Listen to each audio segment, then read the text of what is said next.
오늘도 우리 주님 예수 그리스도의 이름으로 여러분 한 분 한 분을 축복합니다.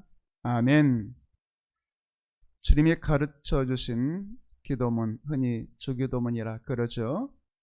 주기도문에는 6가지 기도 제목이 있습니다. 크게 3가지 기도 제목과 뒤에 있는 또 3가지 기도 제목 될 수 있겠죠. 먼저 첫 번째, 두 번째, 세 번째 기도 제목은 하나일 수 있겠습니다. 그것은 아버지를 위한 기도 제목이 될 수 있겠죠. 예수님께서 가르쳐 주신, 우리에게 모범적으로 가르쳐 주신 기도문에는 아버지의 이름이 거룩히 여김받도록, 아버지의 나라가 임하도록, 아버지의 뜻이 이루어지도록 기도하라고 가르쳐 주셨습니다. 그러니까 6가지 기도 제목 가운데 첫째, 둘째, 셋째는 하나로 묶을 수 있겠는데 그것은 아버지를 위한 기도라고 말씀드릴 수가 있겠죠.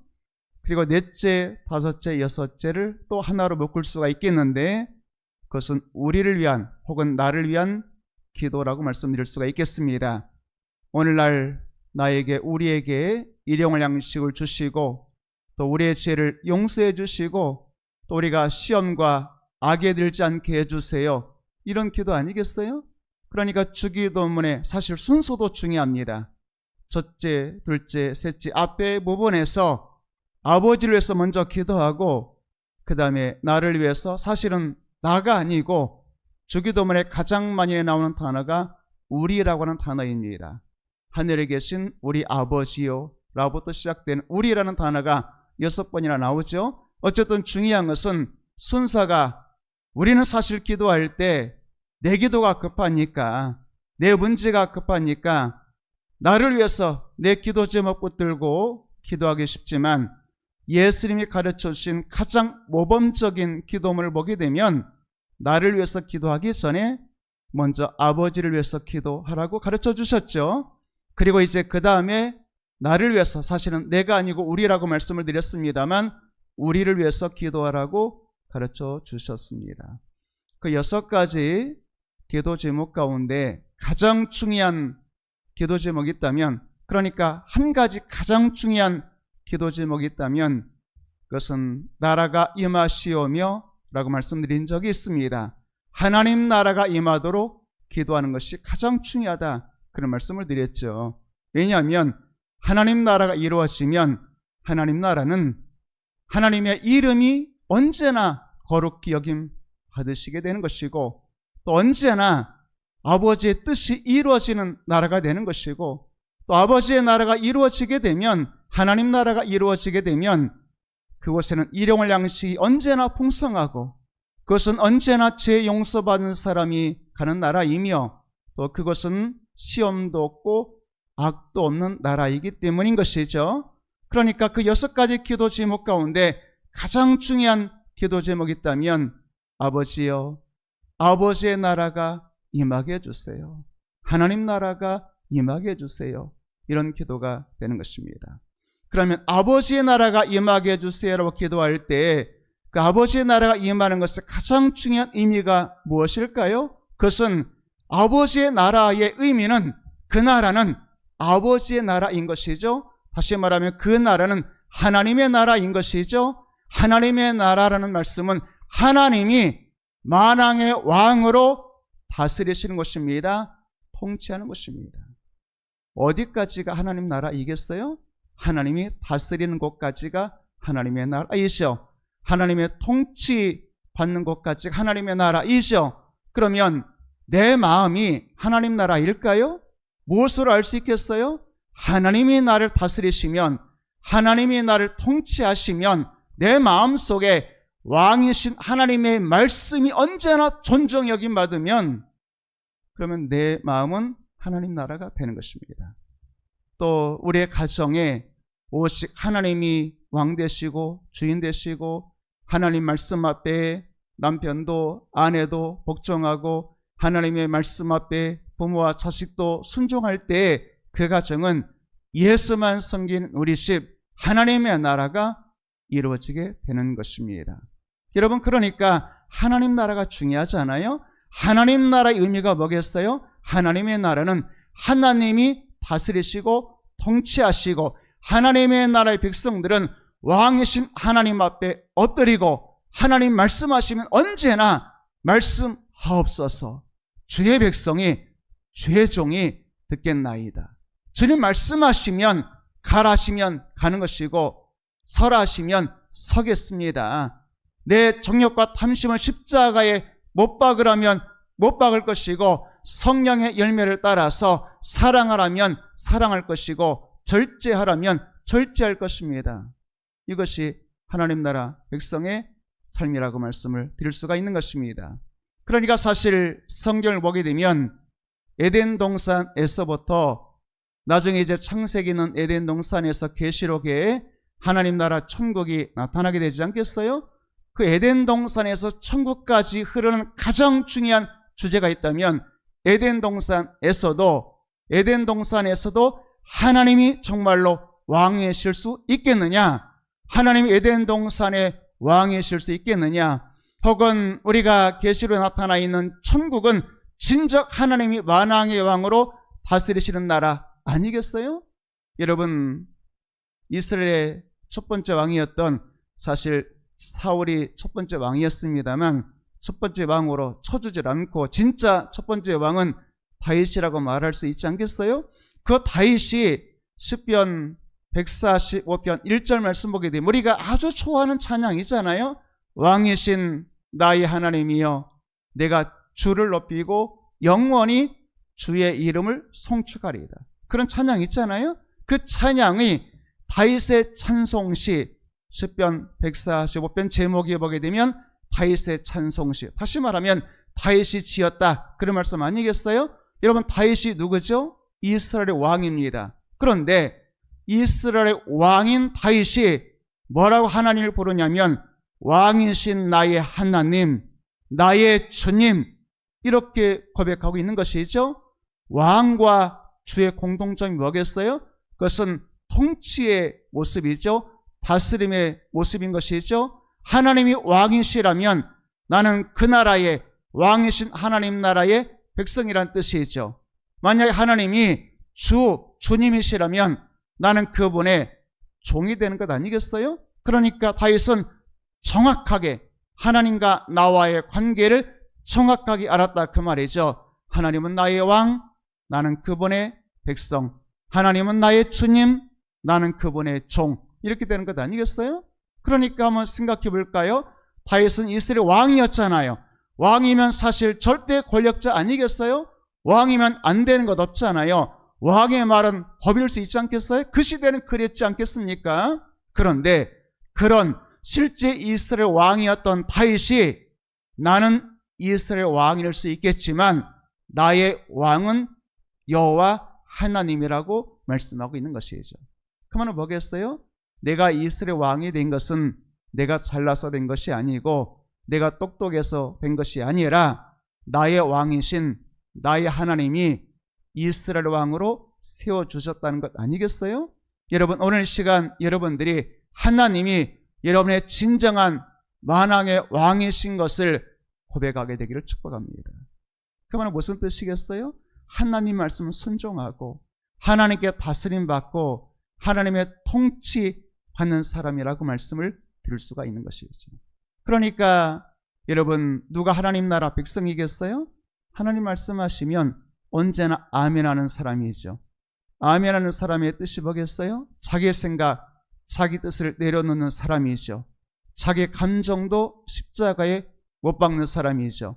여러분, 오직 하나님 나라 백성은 오직 의인은 믿음으로 말미암아 살리라, 이렇게 말씀하고 있잖아요. 그 말은 무슨 뜻이겠어요? 오직 의인은 자기 생각으로, 자기 욕심으로, 자기 감정으로, 자기 자존심으로 사는 것이 아니라 오직 의인은 믿음으로란 말이 뭐겠어요? 믿음은 하나님의 말씀에서부터 나오는 것 아니겠어요? 그러니까 오직 의인은 믿음으로라는 말씀은 오직 의인은 하나님 말씀대로 산다는 뜻 아니겠어요? 여러분, 그런 삶, 의인의 삶을 살게 되기를 주의 이름으로 축복합니다. 그러니까 성경은 다윗도 그랬고 우리가 죽어서 가게 되는 영원한 하나님의 나라에 가게 되면 하나님 나라도 마찬가지겠습니다만 하나님을 만왕의 왕으로 모시고 오직 그분만 높이고 오직 그분의 이름만 존중 여김받고 오직 그분의 뜻만 이루어지는 하나님의 나라 되기를 원하는 것 아니겠어요? 여러분, 오늘 시간 여러분들에게 그런 은혜 있게 되기를 축복합니다. 오늘 여러분들이 스스로 질문해야 되겠어요. 나의 왕은 누구일까? 다윗은 그렇게 고백했잖아요. 나의 왕은 여호와 하나님, 나의 주님은 여호와 하나님, 이렇게 고백한 것 아니겠어요? 여러분, 하나님께서 에덴 동산을 창설하시고 에덴 동산에 선악을 알게 하는 나무를 심으셨잖아요. 선악을 알게 하는 나무를 심으신 목적이 뭐겠어요? 하나님은 질서의 하나님 아니시겠어요? 창세기 1장부터 보게 되면 1장 28절 말씀 보게 되면 하나님은 질서의 하나님이신 것을 명확하게 선포하셨죠. 하나님이 사람에게 복을 주시고 하나님이 사람에게 이르시되, 그 말은 뭐겠어요? 이 세상 모든 만물을 창조하신 분이 누구겠어요? 하나님이잖아요. 사람을 창조하신 분이 누구겠어요? 하나님이잖아요. 하나님이 사람을 창조하시고 하나님이 사람에게 땅을 정복하고 모든 생물 다스리라, 이렇게 말씀하셨어요. 그러면 한번 질서를 한번 세워볼까요? 하나님이 계시고 그 밑에 사람이 있고 그 밑에 만물이 있는 것입니다.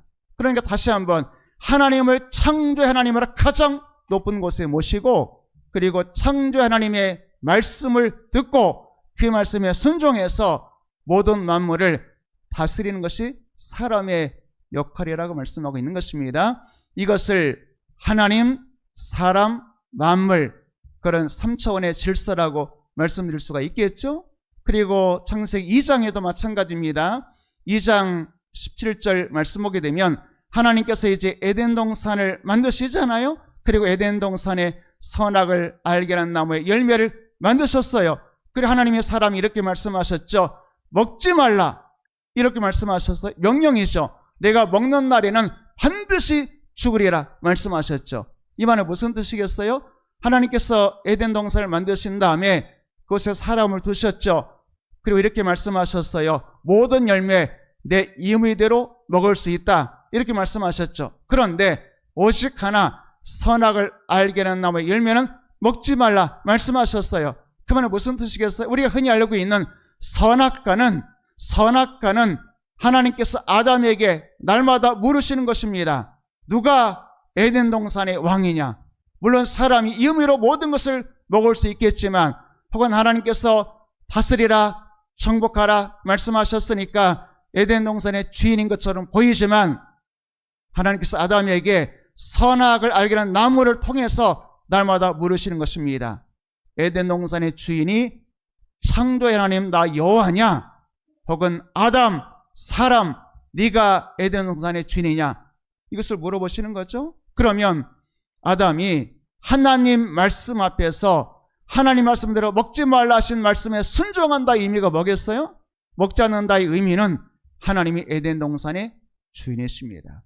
에덴 동산의 왕은 내가 아니고 사람이 아니고 여호와 하나님이십니다. 이렇게 말씀드리는 것 아니겠어요? 그런데 만약에 사람이 먹지 말라 하신 하나님의 말씀에 불순종해서 먹는다면 그것은 무슨 의미이겠어요? 그것은 더 이상 하나님을 나의 왕으로 인정하지 않겠다는 것입니다. 하나님의 말씀 듣지 않겠다는 것입니다. 여러분 아시잖아요? 에덴 동산의 사람이 선악을 알게 하는 나무의 열매를 먹었다의 의미가 뭐겠어요? 그것은 더 이상 하나님을 하나님으로, 하나님을 창조주로, 하나님을 나의 왕으로, 하나님을 나의 주님으로 인정하지 않겠다는 것입니다. 여러분 그럼 어떻게 되겠어요? 다시 말하면 에덴 동산의 왕은 나입니다. 내 인생은 내 것입니다. 이제 내 인생은 내 것이니 내 마음대로, 내 뜻대로, 내 감정대로, 내 욕심대로 살겠습니다. 여러분 그 말은 뭐겠어요? 하나님을 더 이상 하나님으로 인정하지 않겠다는 것 아니겠어요? 여러분 하나님을 하나님으로 인정하는 에덴 동산은 천국일 수 있겠지만, 하나님을 하나님으로 인정하지 않으면, 하나님 말씀 불순종하면 선악을 알게 하는 나무의 열매를 먹는 순간 정확하게 알게 되죠. 누가 에덴 동산의 왕인지 정확하게 알게 되죠. 결국 아담은 스스로 자기가 왕이 되려고 했다가 진짜 왕이신 하나님 앞에서 그 에덴 동산에서 쫓겨난 것 아니겠어요? 여러분, 오늘 시간 하나님께서 여러분들에게 모든 것을 주셨죠. 생명 주셨고 건강도 주셨고 자유도 주셨고 풍성 모든 것 다 주셨죠. 그러나 한 가지 정확한 것은 누가 너의 인생의 왕이냐 물으실 때 오직 주님만이 나의 왕이십니다. 그렇기 때문에 주님 말씀하시면 주의 종은 듣겠습니다. 주님 말씀하시면 순종하겠습니다. 이런 자세가 여러분들에게 있게 되기를 축복합니다.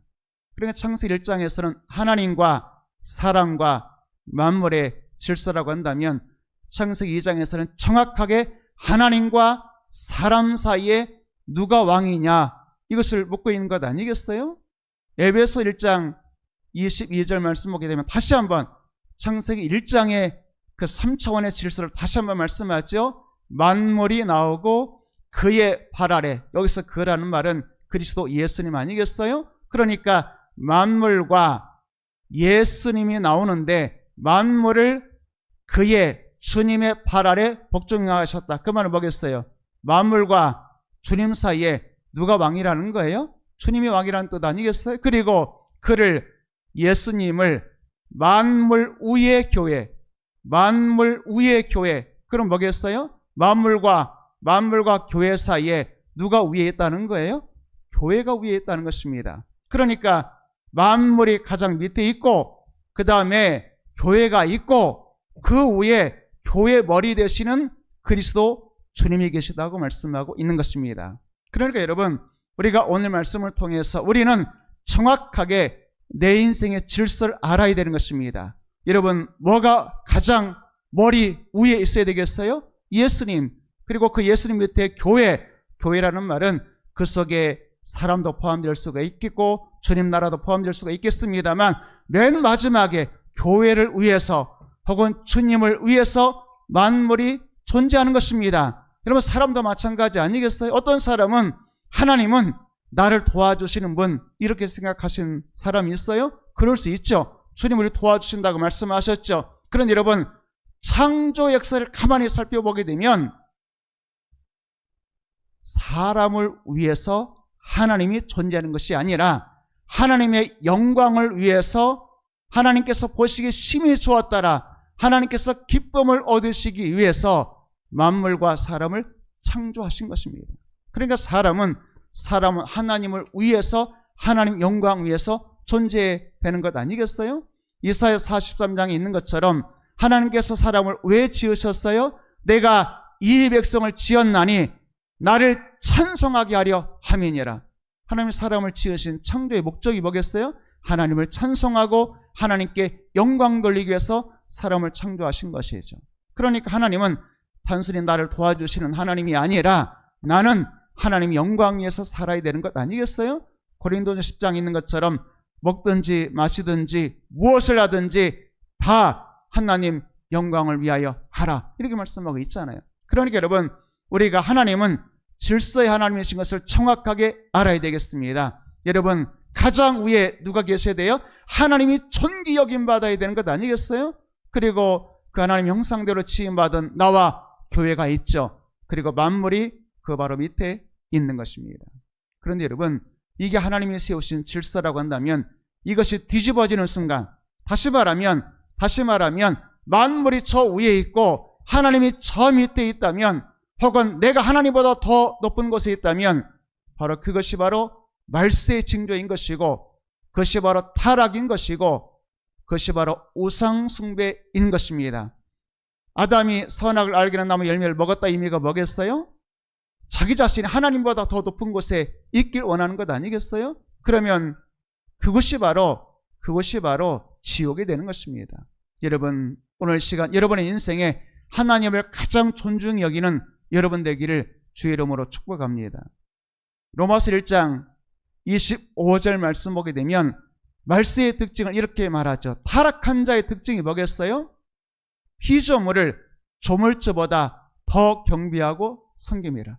하나님보다 세상을, 하나님보다 물질을, 하나님보다 자기 자신을 더 사랑하는 것 아니겠어요? 디모데후서 3장에 보게 되면 말세에 고통하는 때가 이를 것이다. 말세의 특징, 그러면 이렇게 말합니다. 하나님보다 자기를 더 사랑하고 돈을 더 사랑하고 쾌락을 더 사랑하는 시대가 말세 시대라고 말씀하고 있죠. 한마디로 말하면 질서가 뒤집어지는 것입니다. 하나님을 가장 높은 곳에 하나님을 더 사랑해야 되는데 세상이, 쾌락이, 자기 자신이 하나님보다 더 높은 곳에 있는 것 아니겠어요? 여러분, 오늘 시간 하나님을 그 어떤 것보다도 더 사랑하는 여러분 되기를 축복합니다. 마태복음 10장이나 혹은 누가복음 14장, 요한복음 21장 말씀 보게 되면 예수님의 세자 이런 거 질문하시잖아요. 자기 부모를, 자기 자식을 나보다 더 사랑하는 자, 자기 생명보다 주님을 더 사랑해야만 하지만 주님보다 자기 생명을 더 사랑하는 자, 내게 합당치 아니하다. 나의 제자가 되려면 그러면 너의 심지어 자녀보다 혹은 너의 부모보다 너의 전토보다 집보다 나를 더 사랑해야 된다. 이렇게 말씀하신 것 아니겠어요? 실제로 우리 믿음의 조상인 아브라함은 창세기 22장에 보게 되면 사랑하는 독자라는 표현을 사용했습니다만 사랑하는 독자 이삭보다 하나님을 더 사랑하여 독자 이삭, 사랑하는 독자 이삭을 하나님께 모리아 산에서 제물로 바쳤잖아요. 그때 하나님이 네가 사랑하는 독자 이삭보다 나를 더 사랑하고 경외하였다, 이렇게 인정한 것 아니겠어요? 여러분, 오늘 시간 우리가 피조물을 하나님보다 조물주보다 더 경배하고 섬긴다 의미가 뭐겠어요? 이것이 바로 우상숭배 아니겠어요? 혹은 하나님이 세우신 질서가 뒤집어진 것 아니겠어요? 하나님과 사람과 만물의 질서가 명확해야 되는 것 아니겠어요? 오늘 시간 여러분들에게 피조물을 하나님보다 조물주보다 더 경배하고 섬기는 그런 죄악을 범치 않도록 늘 깨어 기도하는 여러분 되기를 주의 이름으로 축복합니다. 오늘 말씀을 보게 되면 사무엘의 시대가 나오잖아요. 사무엘의 시대, 오늘 1절도 보게 되면 사무엘의 아들이 사사가 되었다, 이런 말씀이 나와요. 그러니까 사무엘의 시대와 사사시대, 우리가 사사기란 성경에 사사기란 말씀이 있잖아요. 사사들의 이야기가 나오는 사사기가 있잖아요. 그 사사시대 혹은 룻기의 그 룻이 살았던 시대 혹은 사무엘 선지자 살았던 그 시대는 다 사사시대라고 말할 수 있겠어요? 그러니까 사무엘 선지자는 사사시대에서 선지자의 시대로 이어가는 아주 중요한, 혹은 사사시대에서 왕의 시대로 이어가는 아주 중요한 순간에 하나님께 쓰임받은 하나님의 사람이 사무엘 선지자라고 말할 수 있겠죠. 사사시대를 마무리하고 선지자의 시대로, 혹은 사사가 다스리는 시대를 마무리하고 왕이 다스리는 시대의 그 한가운데 사무엘을 통해서 사울과 다윗이 왕으로 세워지게 되는 것 아니겠어요? 그러니까 사무엘의 시대는 사사의 시대와 같은 시대라고 말씀드릴 수가 있겠는데, 그 사사시대를 한마디로 설명하는 말씀이 사사기의 마지막 절 말씀이 되겠습니다. 사사기 21장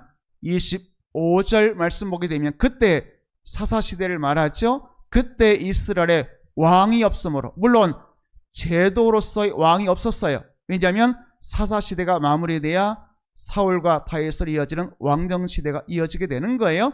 그런데 제도상의 왕이 없었다는 이야기가 아니라 실제로 왕이 없긴 했습니다만 사사기 마지막 절이 우리에게 보여주는 것은 사사시대는 왕이 없었기 때문에 사람이 각기 자기의 소견에 옳은 대로 행하였다, 이렇게 말씀하고 있죠. 그럼 여기서 왕이 없다는 말은 무슨 뜻이겠어요? 제도로서의 혹은 사울 혹은 다윗 같은 왕이 없다의 의미가 아니라 하나님을 왕으로 존중하지 않은 시대였다고 말씀하고 있는 것이죠. 그러면 하나님이 왕이 아니면 누가 왕이겠어요? 내가 왕인 거죠. 그러면 누구 마음대로 살겠어요? 하나님이 왕이시라면 하나님 말씀대로 순종하겠죠. 내가 왕이면요, 자기 소견이 옳은 대로란 말은 자기 마음대로란 뜻이잖아요. 그러니까 내가 왕이에요. 내가 왕이니까 내 마음대로, 내 뜻대로, 내 소견대로 사는 거죠. 사사시대가 바로 그런 시대였다고 말씀을 드릴 수가 있는 것입니다. 여러분, 오늘 이 시간 사사기가, 오늘 여러분들에게 사사기의 마지막 장 마지막 절 말씀이 오늘 여러분들에게 질문하는 내용일 수 있겠어요? 누가 너의 왕이냐? 왕이 여호와 하나님이시라면 나는 내 소견대로, 내 뜻대로, 내 생각대로, 내 감정대로, 내 자존심대로 살 수 없겠죠. 하나님이 나의 왕이시라면 나의 자존심도 내려놓고 내 감정도 내려놓고 내 생각과 내 뜻도 내려놓고 왕이신 하나님 앞에 엎드려 순종하는 것 아니겠어요? 여러분, 오늘 시간 사사시대, 왕이 없는 시대가 아니라 다윗과 같이 사사시대 바로 그 다음 시대에 다윗이 왕이 되잖아요.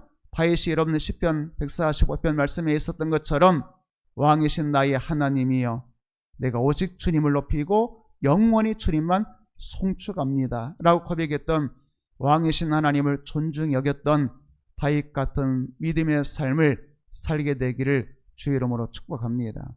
자, 사사시대는 한마디로 먹없는 시대라 그랬어요. 왕이 없던 시대라 그랬어요. 자, 그런데 오늘 말씀 보게 되면 이스라엘의 장로들이 사무엘을 찾아옵니다. 그리고 사무엘에게 이렇게 요구하게 되죠. 그러면 이스라엘 장로들은 사무엘에게 무엇을 요구했을까요?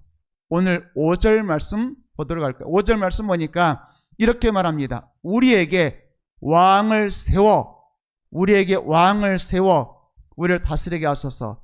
사사시대에 왕이 없었다의 의미가 뭐냐면 사람이 왕이 아니라 누가 왕이라는 거예요? 하나님이 왕이라는 뜻입니다. 그런데 이스라엘 백성들이 사무엘 선지자 찾아와서 이렇게 말하는 것이죠. 우리에게도 왕이 있어야 되겠습니다. 그 말은 물론 제도상의 왕을 말할 수도 있겠습니다만 여러분, 이 말은 무슨 뜻이겠어요?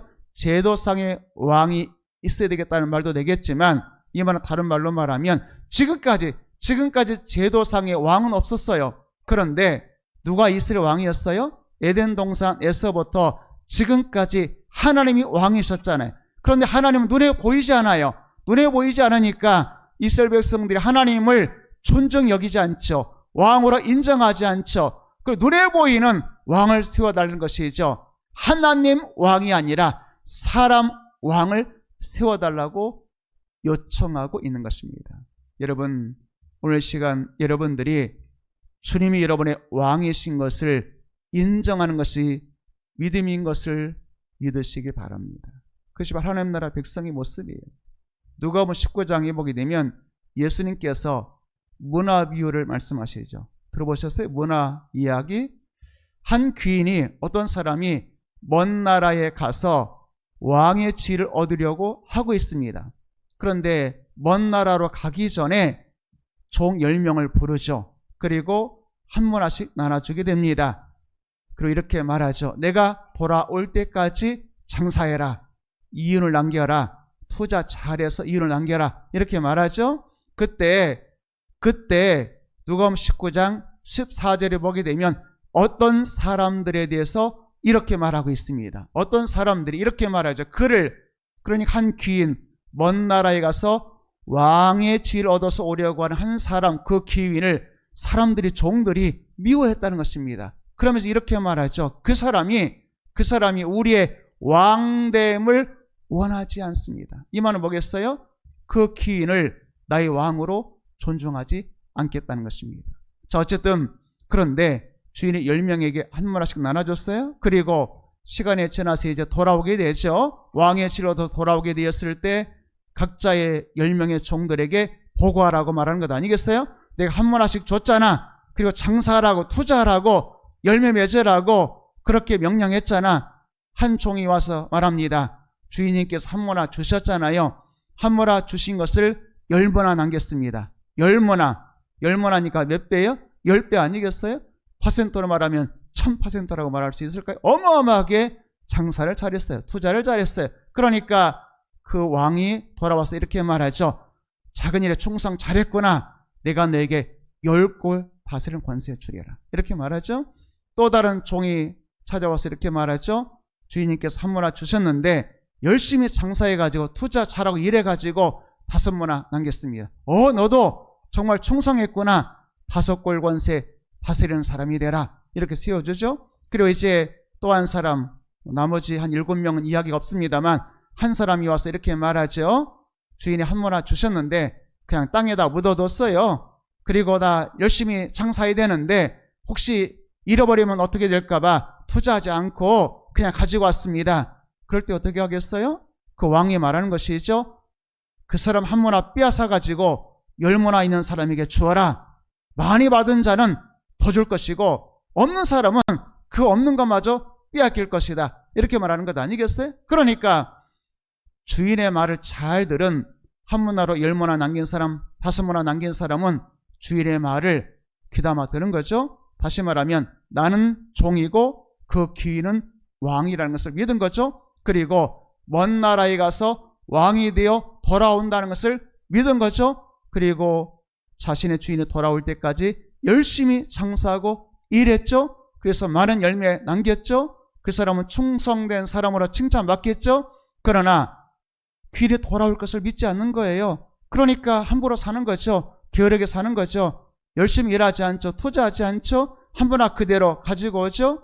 그 사람은 결국에는 주님께 엄청난 책망을, 무서운 책망을 듣게 되는 것 아니겠어요? 그러면서 27절 말씀이 이제 결론이 되는 것인데 이렇게 말하죠. 내가 왕됨을 원하지 아니하던 저 원수들 이리로 끌어다가 네 앞에서 죽이라 하였느니라. 이 말을 보겠어요? 예수님이 지금 누가복음 19장이니까 십자가를 앞두고 예수님께서 말씀하시는 거예요.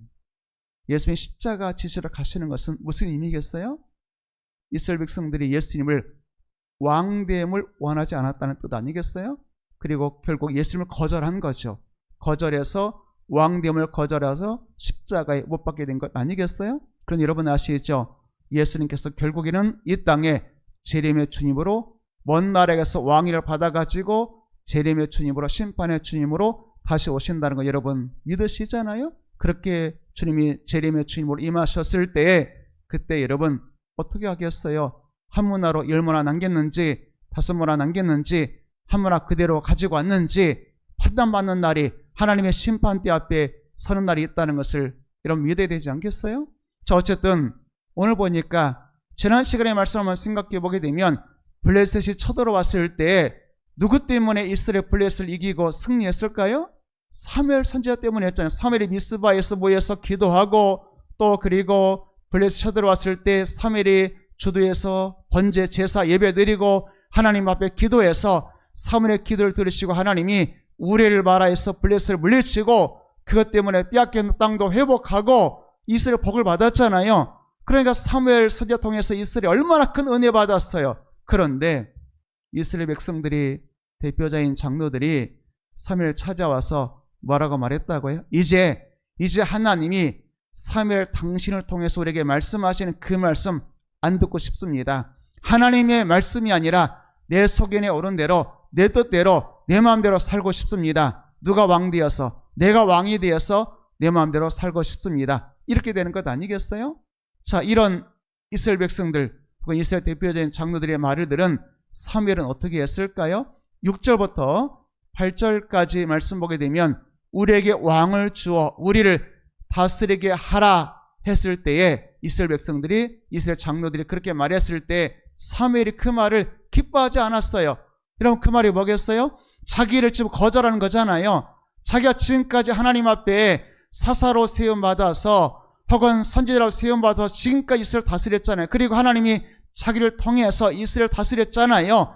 3일에 사는 날 동안에는 하나님께서 이스라엘을 지켜주셨다고 말씀해 주셨잖아요. 그런데 이스라엘 백성들이 하나님께서 3일을 통해서 여러분들에게 처음 말씀드릴 때 질서를 말씀했잖아요. 하나님은 하나님의 세운 종을 통해서 역사하시는 겁니다. 말씀하시는 거죠. 하나님의 질서인 겁니다. 그런데 이스라엘 백성들이 사무엘을 거절했어요. 사무엘이 아니라 왕을 세워달라고 말했어요. 그 말은 뭐겠어요? 하나님이 세운 사무엘이 아니라 우리 마음대로 왕을 세워서 우리가 이스라엘 왕이 되고 다스리자, 그런 것 아니겠어요? 그때 여러분 사무엘은 이스라엘 백성들에게 한마디로 말하면 거절당한 것 아니겠어요? 그동안 얼마나 은혜 베풀었는데 이스라엘 백성들에서 얼마나 많이 기도하고 미스바에서 눈물로 간구하고 예배를 주관하고 하나님의 말씀을 전하고 블레셋 쳐들어왔을 때 온전한 예배를 통해서 이스라엘 구원했는데 이스라엘 백성들이 사무엘의 은혜를 혹은 사무엘을 통해서 주시는 하나님의 은혜를 잊어버린 거죠. 그리고 이제는 내 마음대로 내 뜻대로 살겠다는 것 아니겠어요? 그래서 사무엘이 사실 기쁘지 않았죠. 그런데 이때 사무엘의 위대한 점이 이것입니다.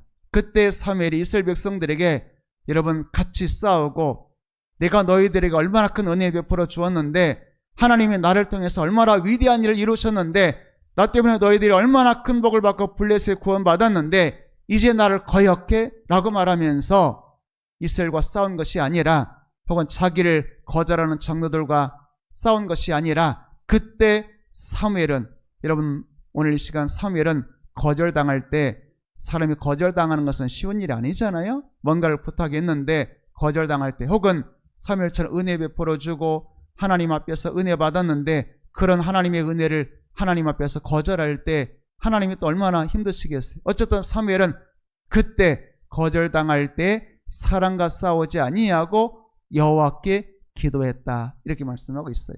여러분 기분 나쁜 일이 있고 거절당하는 일이 있고 힘든 일이 있을 때 여러분 사람과 싸우지 마시고 영적 싸움을 싸우시길 바랍니다.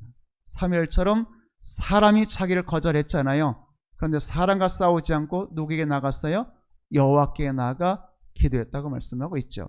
그럴 때 7절 말씀 볼까요? 기도하니까 하나님이 응답해 주셨죠. 즉시 여호와께 기도하며 여호와께서 사무엘에게 이르시되 이 말은 뭐겠어요? 하나님이 사무엘에게 나타나시고 말씀하시고 응답해 주셨다는 것이죠. 그러면서 뭐라고 말해?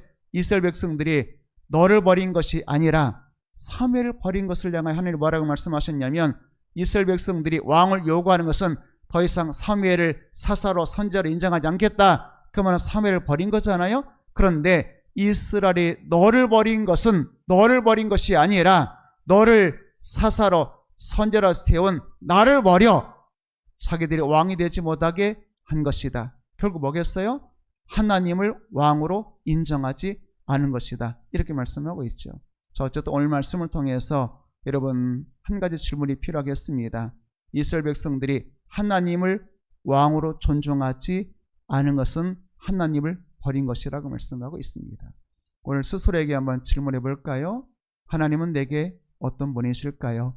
하나님은 여러분들에게 왕이실까요? 내 인생의 주인은 내가 내 인생의 주인일까요? 그렇다면 나는 내 마음대로 내 뜻대로 내 감정대로 살겠죠? 그러나 하나님이 내 인생의 왕이시라면 나는 하나님 말씀 앞에 순종하겠죠? 여러분 때로 우리 인생에 이런저런 거절이 있고 혹은 힘든 일이 있을 때 사무엘은 하나님이 왕이신 것을 믿었기 때문에 사람에게 거절당할 때도 사람과 싸우지 아니하고 누구에게 나갔어요? 여호와께 나가 기도했죠. 그럴 때 여호와께서 사무엘에게 이르시되 하나님이 말씀으로 답을 주셨다고 말씀하고 있습니다. 오늘 말씀을 통해서 여러분의 참된 왕, 만왕의 왕 하나님이신 것을 인정하고 하나님을 존중히 여기는 여러분 되기를 주님의 이름으로 축복합니다.